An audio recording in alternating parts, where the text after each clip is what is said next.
Party जिंदाबाद जिंदाबाद जिंदाबाद। बीएसपी की क्या पहचान, नीला झंडा हाथ इंसान, बीएसपी की क्या पहचान। नीला झंडा हाथ इंसान। धन्यवाद।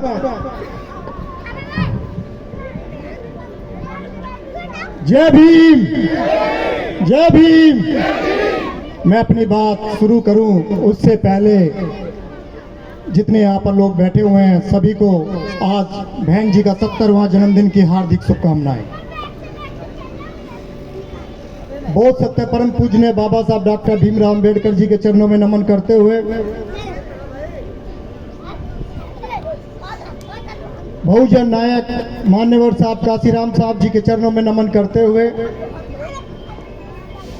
राज्यसभा सांसद रही आदरणीय बहन कुमारी मायावती जी की नीतियों में आस्था रखते हुए आज उनके जन्म दिवस पर इस चांदनी चौक लोकसभा में जो ये मंच का प्रोग्राम हो रहा है उसके मेरे साथ में सभी कोऑर्डिनेटर, जिले के प्रभारी, जिले के अध्यक्ष, विधानसभा अध्यक्ष और यहाँ पर मेरी माताएं, मेरी बहनें बैठी हुई हैं और जितनी ये गायक मंडली है और मेरे युवा साथी सभी को ललित कुमार गौतम का जय भीम।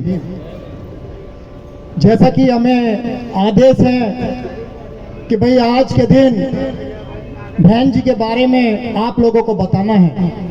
बहन जी का सख्त आदेश है कि हम कोई और चर्चा ना करते हुए बहन जी ने जो उत्तर प्रदेश में काम किया उसके बारे में आप लोगों को बताना है। तो यहाँ पर जितने मेरे कोऑर्डिनेटर्स बैठे हुए हैं उन्होंने अपनी अपनी बात रखी। आप लोगों को गायक के माध्यम से भी आप लोगों ने सुना और समझ भी गए होंगे कि मैं आप लोगों को बताना क्या चाहता हूँ। मैं आप लोगों को ये बताना चाहता हूँ कि बहुजन समाज पार्टी एक मिशन है। एक ये बहुजन समाज पार्टी में जितने भी हम कार्यकर्ता काम करते हैं, कोई नेता नहीं है। हमारी अगर कोई नेता है तो आदरणीय बहन कुमारी मायावती जी है। और मैं आप लोगों को बता दूं, मैं अपने आप को सौभाग्यशाली समझता हूं जो मुझे इस लायक बहन कुमारी मायावती जी ने समझा और अपना रूप देकर इस मंच पर मुख्य अतिथि बना दिया। मैं दिल से आभार प्रकट करता हूं। मैं उस लायक नहीं हूं जिस लायक बहन कुमारी मायावती जी ने आप लोगों के बीच में बनाकर मुझे भेजा है। मैं एक छोटा सा कार्यकर्ता हूं। मैंने राज्यसभा सांसद साहब से भी कहा कि भाई मेरे यहाँ पर किसी सांसद साहब को भेज देना या किसी मंत्री को भेज देना, तो बहन जी ने कहा कि नहीं, जो हमारा मुख्य कोऑर्डिनेटर होगा वो वहां पर जाकर मुख्य अतिथि होगा। तो मैं दिल से आभार प्रकट करता हूं और मैं आपका भी दिल से आभार प्रकट करता हूं। 3-4 घंटे से आप लोग बहन जी के जन्मदिन के अवसर पर यहाँ पर ठंड में बैठे हुए हैं और आपके जज्बे को भी सलाम करता हूँ जिन्होंने यहाँ पर 3-4 घंटे भूखे प्यासे बैठकर यहाँ बहन जी के जन्मदिन की मना रहे हैं। बहन जी का सख्त आदेश है कि भाई अपने जितने बहुजन समाज पार्टी के कार्यकर्ता हैं वो अपनी माताएं बहनों को घर से बुलाकर अपने बारे में और अपनी पार्टी के बारे में बताएं। मैं आप लोगों को बता दूं, हम बाबा साहब अंबेडकर की औलादे हैं। बाबा साहब अंबेडकर मान्यवर साहब काशीराम साहब की औलादे हैं जिन्होंने पूरे देश के अंदर डंका बजा दिया। आज हम लोग जो यहाँ पर बोलते हैं ये बाबा साहब अंबेडकर की देन है, किसी और की देन नहीं है। मान्यवर साहब काशीराम साहब नहीं होते तो बहुजन समाज पार्टी नहीं बनती। ये तो दोनों महापुरुषों ने इतना काम किया है कि हम उनकी जो उन्होंने बलिदान दिया इस समाज के लिए हम अपनी पूरी जिंदगी भी लगा दें तो वो भी कम है। तो बाबा साहब अंबेडकर ने तो अपने 4-4 बच्चों की कुर्बानी देकर हमें इस लायक बनाया कि हम बड़ी बड़ी गाड़ियों में घूम सके। तो हम उनका कैसे कर्ज उतारेंगे? आप लोगों को समझना होगा ये कोई मंच का जो प्रोग्राम है ये कोई चुनावी जनसभा नहीं है। ये चुनावी जनसभा नहीं है, ये हमारे महापुरुषों की बातें आप लोगों को बताने का दिन है। अपने महापुरुषों के जो उन्होंने काम किया है वो बताने का दिन है। तो मैं आप लोगों को बता दूं, अभी पीछे बाबा साहब अंबेडकर को कहा था जो इस देश के गृह मंत्री जी हैं, उन्होंने कहा क्या भगवान भगवान लगा रखी है। तो मैं इस मंच के माध्यम से आप लोगों को बता दूं, हमारे लिए तो वही भगवान है, क्योंकि बाबा साहब अम्बेडकर 32 डिग्री के ज्ञाता हैं। बाबा साहब अम्बेडकर 9 भाषाओं के ज्ञाता हैं। बाबा साहब अम्बेडकर 500 ग्रेजुएट के हिसाब से एक बाबा साहब अम्बेडकर ऐसे थे जो उन्होंने पानी पिलाने का काम किया। बाबा साहब अम्बेडकर की औलादे हैं, तो उनको पता है कि ये मानने वाले लोग नहीं हैं। हम बाबा साहब अम्बेडकर की बातें क्यों बताते हैं? क्योंकि बाबा साहब अम्बेडकर ने जो पीड़ा उठाकर हमें इस लायक बनाया, इसलिए हम बाबा साहब अम्बेडकर की बातें आप लोगों को बताते हैं। बाबा साहब अम्बेडकर एक महान व्यक्ति थे जिन्होंने हमें वोट का भी अधिकार दिया। पहले हमें वोट का भी अधिकार नहीं था, उन लोगों को वोट का अधिकार था जो इनकम टैक्स रिटर्न फाइल करता हो, जो उस टाइम ग्रेजुएट हो और जो पूंजीपति हो। तो मुझे यहाँ पर जितने मेरी माताएं मेरी बहनें बैठी हुई हैं, मेरे भाई मेरे बुजुर्ग मेरे साथी बैठे हुए हैं, कोई भी एक व्यक्ति ऐसा बता दो जो उस टाइम का ग्रेजुएट हो, कोई भी ऐसा बता दो जिसपे 100 बीघे जमीन हो, और कोई भी ऐसा व्यक्ति बता दो जिसपे काफी धन हो। तो किसी के पास ना तो धन था, ना किसी के पास जमीन थी, ना किसी के पास कुछ था। वो तो धन्य हो बाबा साहब अम्बेडकर जिन्होंने लड़कर हमें ये वोट का अधिकार दिलाया। ये जब वोट का सही इस्तेमाल करना होता है तो आप लोगों को पता नहीं क्या हो जाता है। जब हमें राजा बनना होता है तो हम दूसरे को राजा बना देते हैं। तो आपको समझना होगा, आप लोगों को समझना होगा बाबा साहब अम्बेडकर क्या चाहते थे।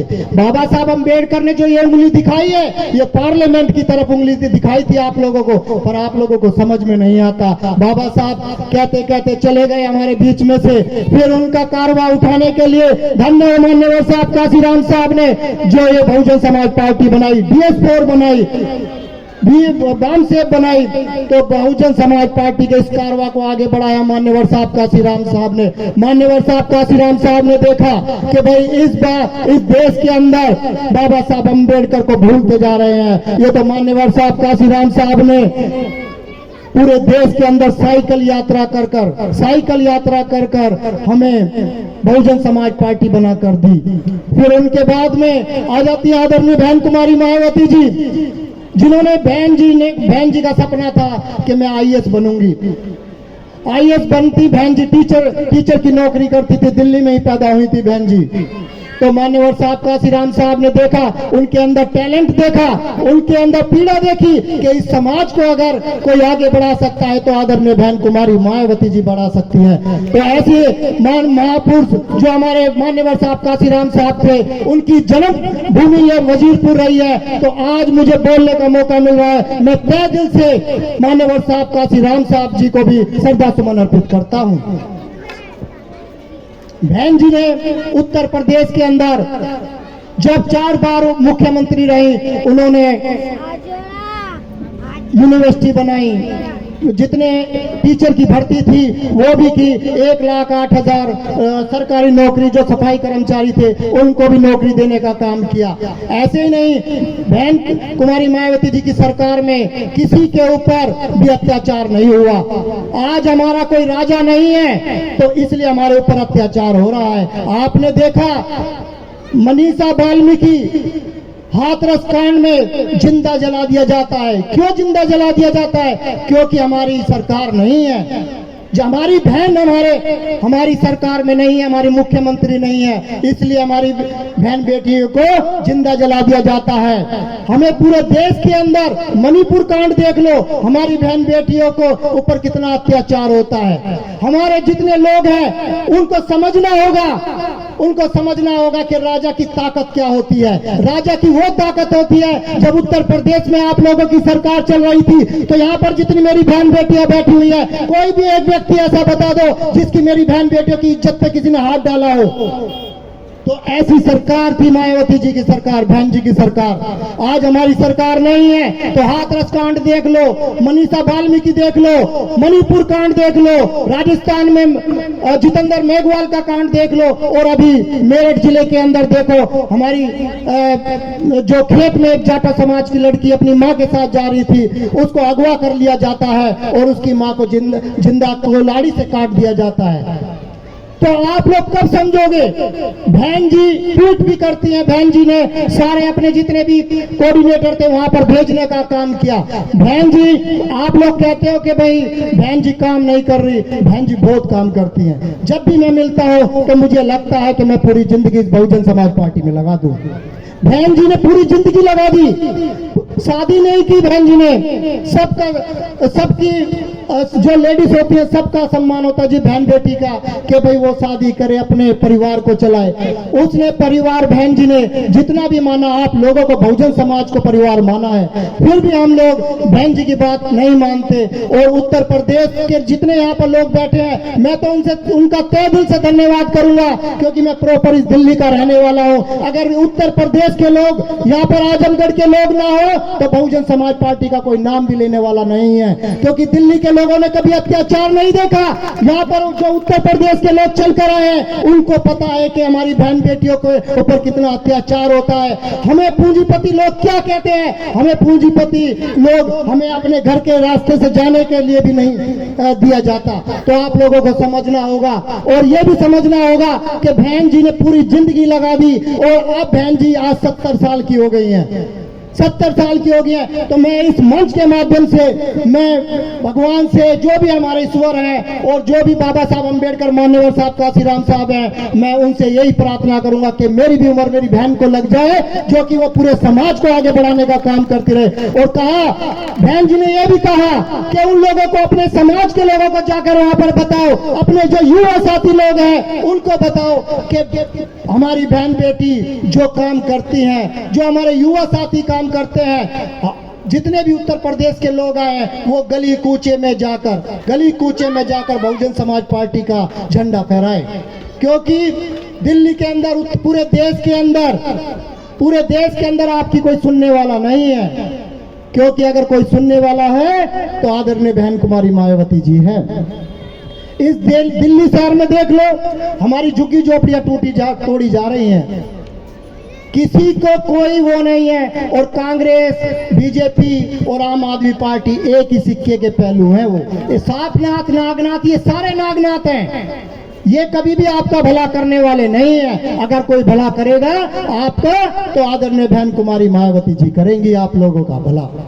इस दिल्ली के अंदर जब नगर निगम का चुनाव आए तो आप लोगों को करना क्या है? अभी से जाकर अपने समाज के लोगों को बहन जी के बारे में बताओ, आदरणीय मान्यवर साहब काशीराम साहब के बारे में बताना होगा आपको। और मैं तो यही कहूंगा, चांदनी चौक में बच्चा भीम का, काशीराम की टीम का इस पूरी लोकसभा में लगा दो, तो आपकी दो बात बन जाएगी।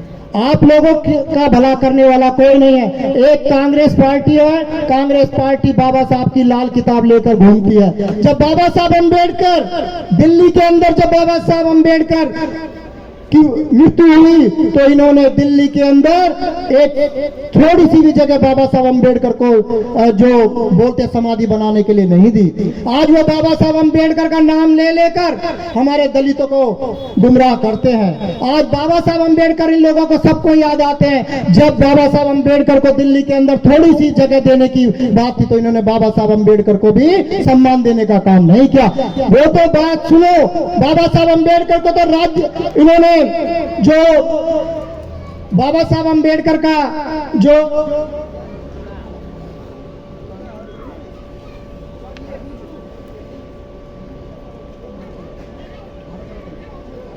इन्होंने तो बाबा साहब अम्बेडकर को भारत रत्न भी नहीं दिया। अब ये कहाँ हमारी बात सुनेंगे, कहाँ हमारे बच्चों का उद्धार करेंगे? अगर कोई बच्चे आपके पढ़ते हैं तो इनके छाती पे सांप लेटता है। अगर मेरा बच्चा कोई IAS इंस्पेक्टर बनता है तो इनकी छातियों पे सांप लेटता है। ये चाहते हैं कि दलित का बेटा कभी भी IAS इंस्पेक्टर ना बने। इनको आपने देखा, दिल्ली में केजरीवाल की सरकार थी, केजरीवाल की जब सरकार रही तो केजरीवाल की सरकार में भी दिल्ली में हमारे जो दारू के ठेके खोलने का काम कर दिया, पर हमारे बच्चों को कभी भी सही शिक्षा देने का काम नहीं किया। तो ऐसे लोग हमारी क्या बातें मानेंगे? तो आप लोगों को समझना होगा। और यहाँ पर जितने पढ़े लिखे लोग मेरे युवा साथी बैठे हुए हैं, सभी अभी से जाकर अपने इस बहुजन मूवमेंट को आगे बढ़ाने में काम करें। और मैं एक बार फिर आप लोगों को दिल की गहराई से आदरणीय बहन कुमारी मायावती जी के 70वें जन्म दिवस की हार्दिक शुभकामनाएं देता हूं। आप लोग यहाँ पर आए, आप लोगों ने मुझे सुना और आपका दिल से आभार प्रकट करता हूं। सभी को ललित कुमार गौतम का जय भीम, जय भारत, नमो बुद्धाय। बहुजन समाज पार्टी जिंदाबाद, बहुजन समाज पार्टी जिंदाबाद,